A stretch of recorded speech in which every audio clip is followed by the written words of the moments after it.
Paul Brunson just said the 70-30 body shape is scientifically the most sexy. Bro, what? Wait, he's not even hedging. He's like confidently dropping numbers like it's math class. And then he ties it to fertility, protection, and evolution. Like, okay, where's the punchline? I love science vibes, but whenever someone says scientifically the sexiest, I get skeptical instantly. Because the second you say most, you're basically volunteering for everyone's disagreement. Like, respectfully. But the broader point he's making about bodies and preferences not being random actually feels grounded. He goes, women's golden mean is waist to hips ratio, around 70% waist relative to hips, right? And for men, he's like shoulders to waist, protection cues, so basically evolution cosplay. I mean, if that's true on average, fine, but people aren't average, are they? Also, culture messes with attractiveness, so golden sounds suspiciously marketing adjacent. Still, I get why he's saying it. Dating feels chaotic, so giving a framework is seductive. And then he went full relationship science mode with arranged marriages lasting longer. That part is controversial because everyone's brain goes, freedom bad, control good. But his argument wasn't arranged is morally superior, it was data shows longer duration and higher satisfaction on average. I'm with the idea that choice isn't always freedom. It can be indecision and self-bargaining. Like too many options can make you undervalue what you chose because you keep imagining what else existed. He even framed love like limerence, blind infatuation where you think you know the person. And arranged marriage supposedly gets around that by having a village look at behavior patterns you can't see. That village angle reminds me of matchmaking in real life. People around you clock things before you do.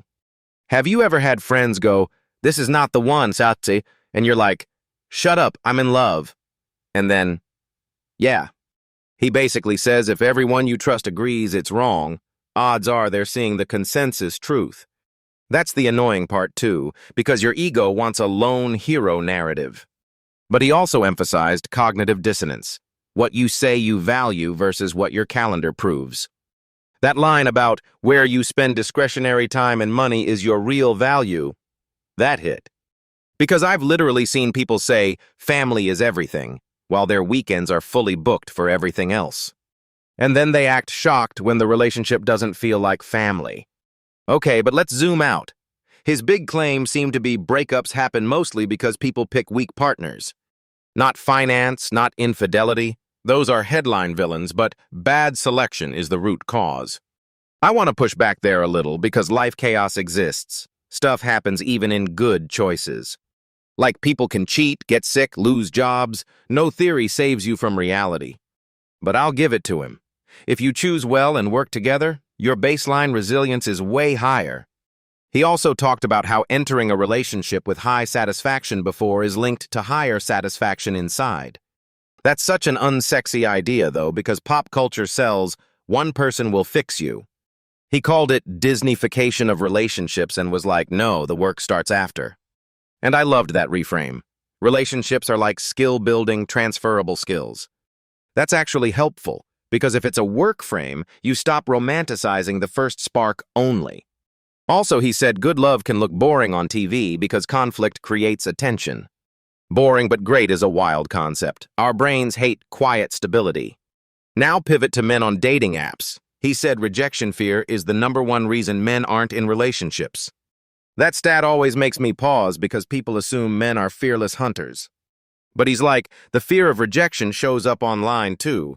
You're going to deny me, reject me, and that crushes self-worth. And he tied that fear to historical evolution, women selecting for protection, status, and fertility. Then he goes, in human history, a lot of men without high status were basically filtered out by war. So now we're in a world where war isn't the same, but men still face competition and rejection signals. That part is grim, but it connects the dots. Low social status men got casualties, now they get ghosted. Ghosted feels softer than death, but emotionally it's still a rejection cue.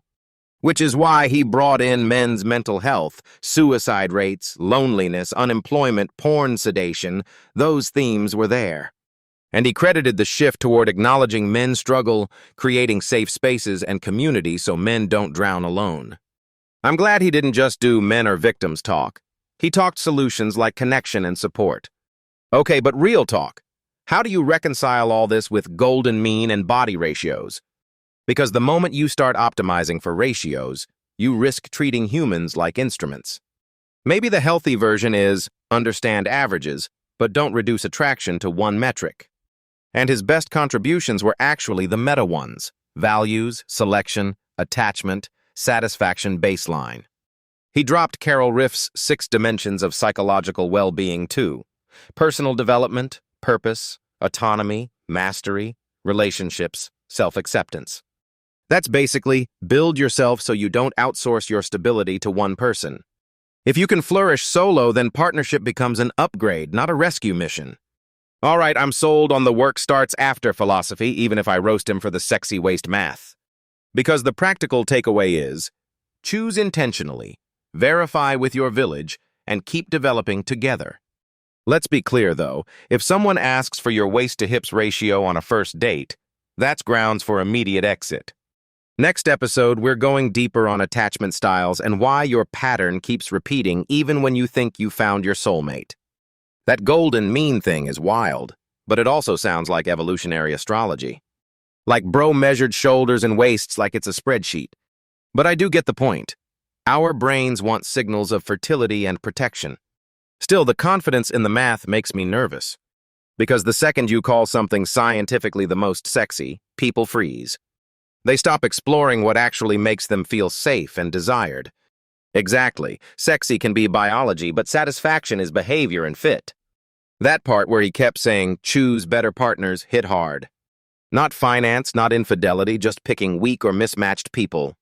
And he goes, life or death, which is aggressive but not totally insane. Because domestic violence absolutely scales with partner weakness and poor selection. Now the hot take I actually like. Love looks boring but feels great. Yes, the docuseries example. Boring because everyone likes each other. That's entertainment design, not relationship reality. Meanwhile, we're addicted to tension as proof that something is real. And then we confuse chemistry with complementary needs. He keeps landing on satisfaction baseline before the relationship. That's such a practical shift from they'll fix me fantasies. Because if you enter already low well-being, partnership won't magically raise it.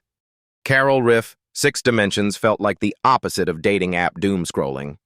Personal development, purpose, autonomy, environmental mastery. Okay, wow. And self-acceptance, which basically means stop pretending you're perfect. So instead of find the right person, it's be ready, then match. That's where arranged marriages got him in trouble, rightfully. He said arranged marriages last longer and have higher satisfaction on average. People hear arranged and assume it's coercion, not selection. But he also admitted some are immoral or made without decision power. The real mechanism he offered was village consensus and behavioral visibility. Like his matchmaking agency interviewing friends and family for pattern detection. That makes sense because cognitive dissonance is brutal in dating. You can rationalize anything when your brain is in limerence. He's basically saying friends can see the gap between your values and your calendar. Yeah, the calendar test is so simple it hurts. If you say health matters but your weekends are pig out and then drift, decisions talk. Wait, but that friend advice thing, if everyone says it's not the guy, it's not the guy. That's comfort and also accountability, depending on who you are. Because sometimes friends are biased too, they're not lab instruments. True, but he was pushing for consensus plus reality checking your blind spots. I actually love that. Not obey your friends, but cross-validate your story. Okay, now the men struggling part, rejection fear as number 1 is so on point. Everyone memes it, but the data angle makes it feel like self-esteem damage. He connected it to evolution. Status and protection historically got more mating access. And now society isn't selecting for physical dominance the same way. So men who don't fit the new status display get stuck in an endless selection funnel. Then Tinder turns rejection into a constant drip instead of a gatekeeping event. That's why the fear becomes self-fulfilling. Hesitate, miss signals, get rejected more. And the answer, he suggests, is safe spaces and real community for men. Not just grind harder, but talk and connection to break loneliness sedation. Richard Reeves' angle. Unemployment, education drops, drug use, pornography as sedation. That's heavy, but it contextualizes why dating feels broken, not just personal failure. And I like that he didn't deny patriarchy, he added the layer of male suffering. It's annoying how quickly people shut down the conversation when men complain. Like, can we acknowledge the pain without ignoring the system dynamics? Exactly, two truths, one conversation, zero cringe. Now the part that circles back, dating is complicated because people want different well-being upgrades. Maslow differences, some people need belonging, safety, autonomy, not self-actualization.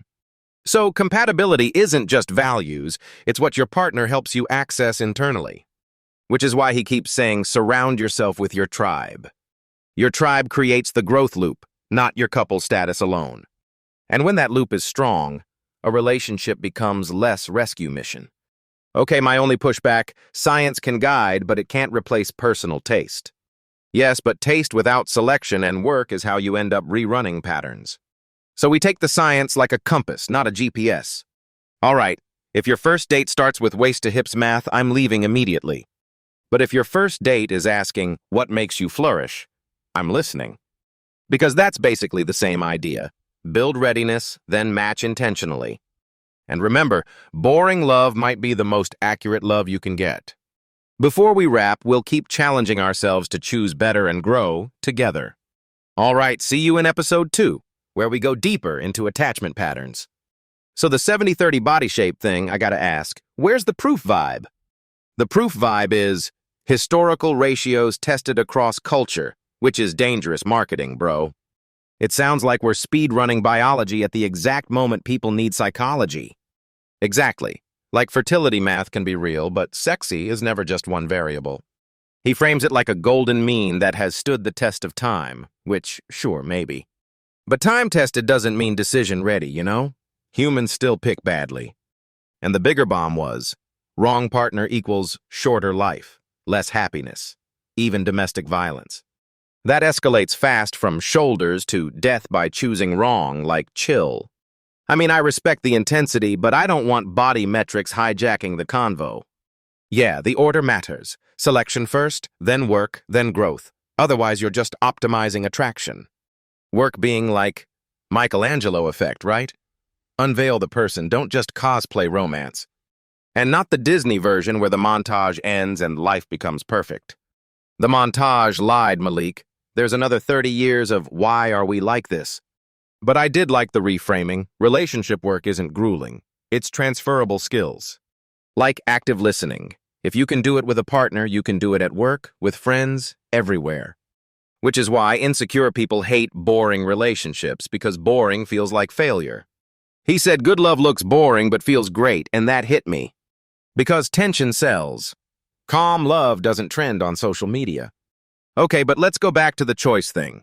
Arranged marriages data and people losing their minds about it. I'm half with him. Less choice can reduce indecision, but culture and enforcement matter too. Yeah. Data says longer and more satisfied, but also some are entered with no decision is a caveat. People hear arranged works and immediately jump to therefore consent is optional, which is wild. Totally. The claim I'd actually keep is wider info and less cognitive dissonance can help selection. He literally described interviewing friends and family like a human due diligence pipeline. That part was strong. Friends see patterns you rationalize away. And the calendar test is brutal. You say your values, but your time allocation tells the truth. Like, I'm busy is fine, but it's also an inventory of what you're truly prioritizing. So when your friends all say, ain't the guy, the argument isn't they hate him, it's they see risk. But I also hate groupthink. Sometimes friends are just projecting their own fears. Sure, so the key is consistency. Do they agree and do their reasons match reality you can verify? That's the annoying adult version of dating. Check patterns, not vibes. Okay, now the men's struggle tangent. Fear of rejection as the top reason men aren't in relationships. I love that he pushed through the LOL guys are fine comment section energy. Because the rejection fear thing is actually self-worth, not just social awkwardness. He connected it to evolution too. Historically, resources and status meant protection. And then he says modern men are stuck competing without the old gatekeeping reward structure. So we get millions of men sedating out with porn and dopamine loops instead of trying safely. That's heavy, but the framing was awareness first, then safe spaces, then connection. Which is why men need communities that don't just roast them for being lonely. Also, Tinder research, projection that Jay-Z will have strongest marriages ever, sounded like a hot take for engagement. But it's bold predictions, which is fine, as long as we don't treat projections like law. Let's be honest, dating feels broken because everyone thinks the relationship should fix them instantly. Right, he said check done mindset is wrong, work begins after you pick. And satisfaction before relationship is the best predictor, not shared values or sex alone.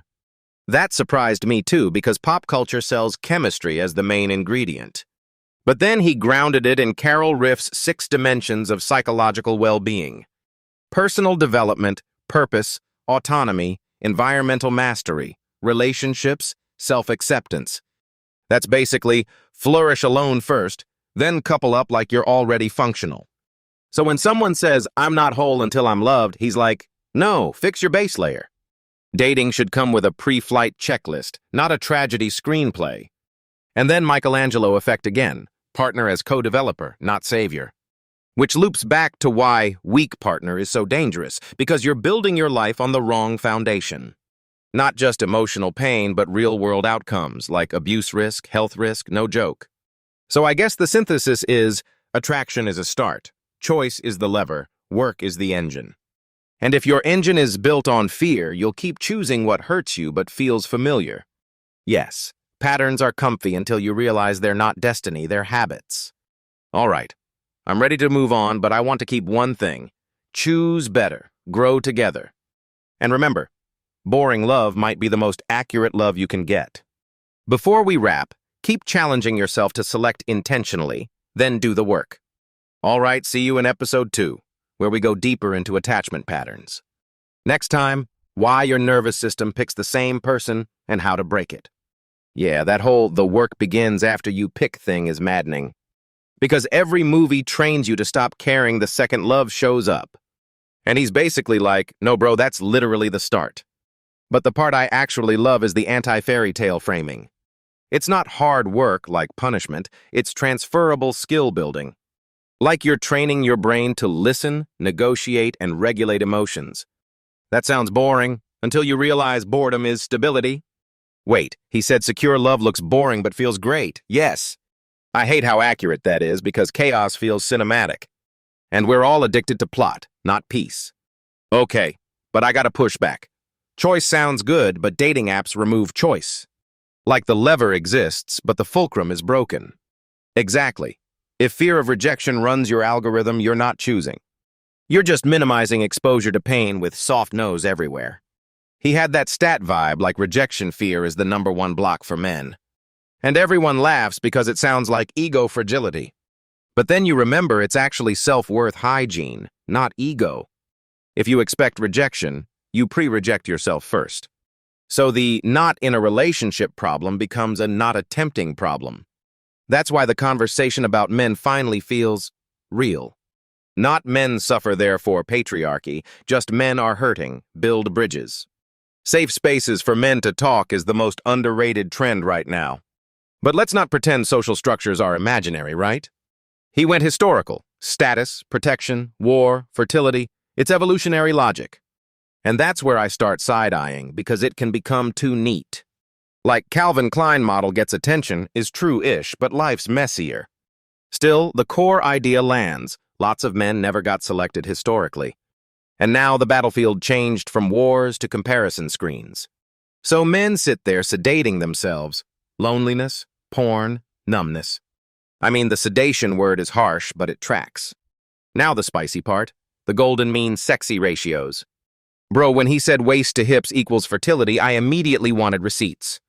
Like I'm down for science, but don't casually turn biology into a dating cheat code. Yeah, because culture influences everything, he even said that. He's basically arguing attraction has ancient math behind it. And for women, shoulders to waist for protection vibes for men. That's the part where I laughed, because it's so confidently proportional. The shoulder pressing tonight line was hilarious, though. But okay, does golden mean predict happiness or just initial spark? Because I've met people who looked like models and still had terrible partners. Spark without safety is just chemistry with no shelter. So I think the ratio talk is best treated like a lens, not a destiny. He even framed it as what lights up most men, not who guarantees love. Still, I worry it'll get weaponized by dudes who can't emotionally regulate. Like, its science becomes an excuse to ignore character, compatibility, and effort. And that goes against the whole choose better than build theme. Right. If you're only optimizing for initial fertility signals, you're skipping the engine. Which brings us back to what fixes people? Or do people fix themselves first? He argued satisfaction before the relationship predicts satisfaction in it. That's such a gut punch because pop culture says, meet your person, heal. But healing is internal work, then a relationship becomes a multiplier. And he brought up psychological flourishing, the 6 dimensions stuff. Personal development, inspiration, autonomy, environmental mastery, that list is elite. The one I couldn't stop thinking about is self-acceptance. Because if you can't accept your demons, you'll recruit a partner to manage them. That's where resentment grows. Why aren't you fixing me? So the real move is build well-being with or without romance. Then when you choose someone, you're not outsourcing your stability. I also like the friends see it first angle. If all your people agree this is not the guy, you should probably listen. Because cognitive dissonance is undefeated when limerence is running. Limerence makes you confident enough to ignore the receipts. And he compared arranged marriages data with self-expression dating. That arranged lasts longer claim is controversial, but the reasoning is interesting. More like less blind choosing, more village-level filtering. And that reduces illusion of knowing when you pick a stranger. But also, the arrangement can be moral or amoral, he admitted that. So it's not arrangement's good, it's structured decision-making might beat limerence. Which honestly sounds like what we should do even in modern dating. Use context. Friends, behavior over time, values revealed by calendars. Not just what someone says they value, but what they spend time on. Like if church talk but free time is chaos, that's the real data point. That's why I'm too busy can be true, but it's still a choice. Your calendar is your values in spreadsheet form. Okay, I'm sold on this calendar proof. Now let's talk divorce prediction. Because 70-30 body shape predicts divorce sounds like clickbait math. I'm not rejecting it. I'm demanding methodology in my soul. I need to know if it's correlation, causation, or cultural confounds. Still, it's a reminder that selection matters more than entertainment narratives. Choose poorly and you can literally end up in danger, he said domestic violence risks. That's not a vibe, that's a life or death warning. So yeah, attraction starts it, but character and compatibility drive the outcome. And if your engine is built on fear, you'll keep choosing what hurts you. All right, we're going to end it here before we turn this into a dissertation. But remember, attraction is a start, choice is the lever, work is the engine. Pick intentionally, grow together, and don't mistake chaos for destiny. See you in episode 2, where we go deeper into attachment patterns. Next up, why your nervous system picks the same person and how to break it. That life or death framing is wild, but I get why it lands. Because if you're picking wrong, it's not just heartbreak, it's harm. And the part about we don't make a decision at all hits hard. Wait, are we saying the biggest fail isn't cheating? It's choosing poorly? Yeah, like the finance infidelity stuff is messy, but choice is upstream. So what? The one problem is basically partner selection and follow-through. Exactly, and it's annoying because pop culture sells the opposite. Movies end at the meet cute like the real work magically stops. But in reality, the work is where you build safety and skill. Skill transferable? Like active listening in love and in work? Bro, that's actually a good reframing. Love is training, not torment. Though boring but great love is such an odd sales pitch. Because tension sells, calm doesn't trend. And that's why secure relationships feel invisible to people. What I'm hung up on is the data claim about arranged marriages. Longer, higher satisfaction on average. Cool, but it sounds too clean. He did caveat it, though. Some arranged marriages are amoral, not magical. Right, but the underlying mechanism, community consensus, still makes sense. Because friends and family see patterns you rationalize away. Cognitive dissonance is the real villain, not the romance. Like you tell yourself, I value church. Then your calendar says, I pig out. Exactly. Actions are louder than values on a Bumble profile. I love the calendar test because it's brutally non-negotiable. But people will still say, I'm busy, and mean, I'm avoiding the choice. And the response should be, priorities are revealed, not declared. Now, the attachment theory tangent, avoidant styles and orgasms, what? Why is that even the metric, and why did nobody finish that sentence? Wait, you're laughing, but that felt like a cliffhanger on purpose. If I'm avoidant, does that mean I'm built for emotional distance but technical closeness? Hold on, that sounds like coping dressed as science. Still, it's important, because attachment is a system, not a vibe. Which loops back to this. Men not in relationships because of fear of rejection. That stat is so contrary to how people talk online. People clown like men are players, but the truth is they're scared. And fear of rejection is basically fear of losing self-worth. So dating apps are like dopamine casinos for rejection trauma. It makes sense evolutionarily too. Status and resources used to buy safety. He went full history mode. Poor guys got drafted, rich guys survived the optics. And now we don't have those wars, we have infinite swipes. Which means millions of men are stuck asking, where do I fit? Richard Reeves energy, unemployment, loneliness, sedation. Yeah, that pattern shows. Sedation is the best word, honestly, like numbness instead of connection. But I'm still stuck on the golden mean body shape thing. The 70-30 waist-to-hips ratio and scientifically most sexy, that's a bold claim. Like I can buy broad averages, but most sexy feels like marketing posing as math. True, but he argued it's cross-cultural and persists over time. He said it's driven by fertility and maybe protection instincts, not magazine trends. And for men, golden mean is shoulders versus waist. So you hit the gym and you're basically a caveman? No, you're a caveman with a blazer and shoulder pads. Same strategy, different fabric. Okay, but the practical takeaway for me isn't ratios, it's self-awareness. Because whether it's shoulders or values, humans still want signals they can trust. Signals like consistency, emotional availability, and I'm not just here for vibes. And then the biggest twist, satisfaction before the relationship predicts satisfaction in the relationship. That's so different from shared values are the only thing. It implies your baseline well-being matters more than the romantic storyline. The 6 dimensions framework was interesting too. Personal development, goals, autonomy, environmental mastery, relationships with others, and self-acceptance. Self-acceptance is basically acknowledge your demons and stop pretending you're flawless. Which is wildly attractive, by the way, because it creates emotional safety. So instead of my partner will fix me, it's I bring my work into this. But people want Disney endings because the middle feels like responsibility. Responsibility is not romantic marketing, I'll give you that. Then the last piece. Friends knowing you better than you know yourself. If every friend says not the guy, statistically you should listen more. Not because they're always right, but because they aren't in the limerence fog. Okay, I'm ready for episode 2, where attachment patterns explain the same person magnet. Because after this, it's hard to pretend we're choosing freely every time. All right, that's it for today. Choose intentionally, grow together, and don't outsource your judgment.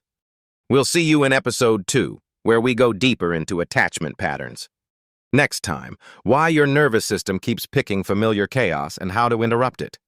Wait, he just made life or death decisions sound like dating advice. He went from breakups to domestic violence like it's a flowchart. But I get the point. Picking badly can wreck your health, literally. And the spiciest part is he says it's not finance or infidelity most times. Yeah, it's weak partners or no selection at all. Big claim, though. Weak partners is vague, like, trust me, bro, it's weak. No, he's trying to anchor it in evidence and psychology. Still, I want definitions. What is weak behaviorally? He talks about narcissists and psychopaths later, but we're midstream. Right, and then he throws in limerence fog, which I actually like. Because that's the whole thing, your brain stops doing normal accounting. You're basically like, sex is good, therefore life is good forever. Limerence is the original influencer marketing, no receipts required. Okay, but the arranged marriage argument, longer, more satisfied how? He says the village selects, so you're not alone in decision-making. which is wild because it means the modern I must choose myself narrative is incomplete. Or maybe modern choice is just indecision dressed up as freedom. He's kind of allergic to choice, like it creates blindness instead of clarity. I don't hate it because humans value what we already picked.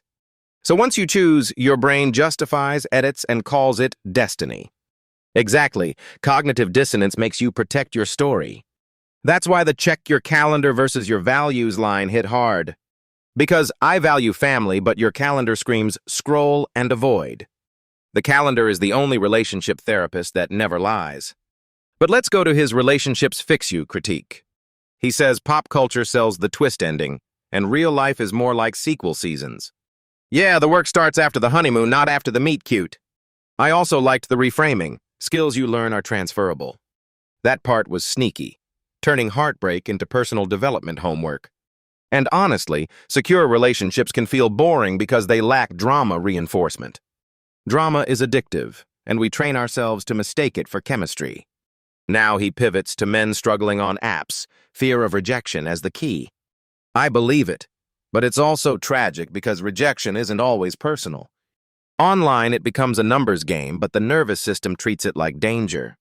That's why self-esteem and self-worth are in the conversation, not just dating tips. And he links it to evolution, resources, and protection historically.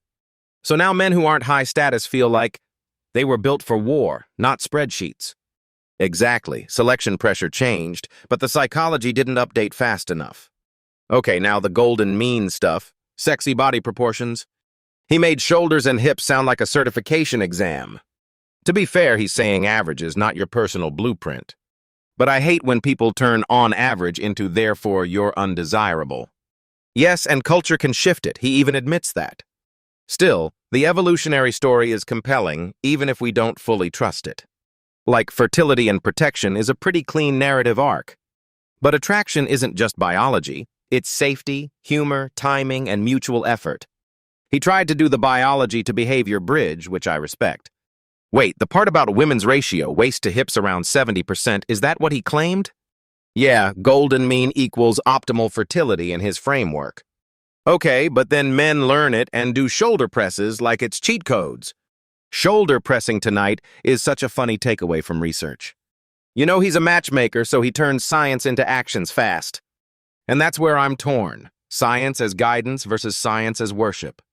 For me, the friends and family consensus is the best practical bit. Because limerence makes you deaf, but your friends aren't trapped in the crush. If everyone close to you says not the one, you should pause aggressively. Not because they're gods, but because they have less cognitive dissonance. So the theme is, stop outsourcing judgment. Start choosing intentionally. And before you blame the algorithm, fix your internal selection criteria. Because if you don't know what you want, you'll accept what's familiar. And familiarity can be the most dangerous ingredient in a love story. All right, episode 2 better destroy my excuses because this one already did. We're out. Choose intentionally, grow together, and don't let limerence drive. In episode 2, we go deeper into attachment patterns and why they repeat the same person. Paul Brunson just casually dropped sexy like it's a math formula, bro. The 70-30 body shape thing, that's not a vibe, that's a spreadsheet. I mean, I've heard of golden ratios, but this one sounds like gym homework. His argument is evolutionary, fertility cues, protection cues, and selection. Okay, but tested throughout culture is doing a lot of heavy lifting there. Even if there's a signal, why do we act like it's a full hiring rubric? Because humans love reducing messy feelings into 1% variables. Also, he said women's golden mean is waist to hips like, so we're measuring everyone now? Look, I get the idea that attraction isn't random, but the certainty is wild. The minute someone turns fertile into sexy, people start treating bodies like stock tickers. But what I actually liked was the bigger thesis. Who you choose is life or death important. Not death as in drama. He's talking about health outcomes and domestic violence risk. And that's where the conversation stops being horny science and starts being real-world consequences.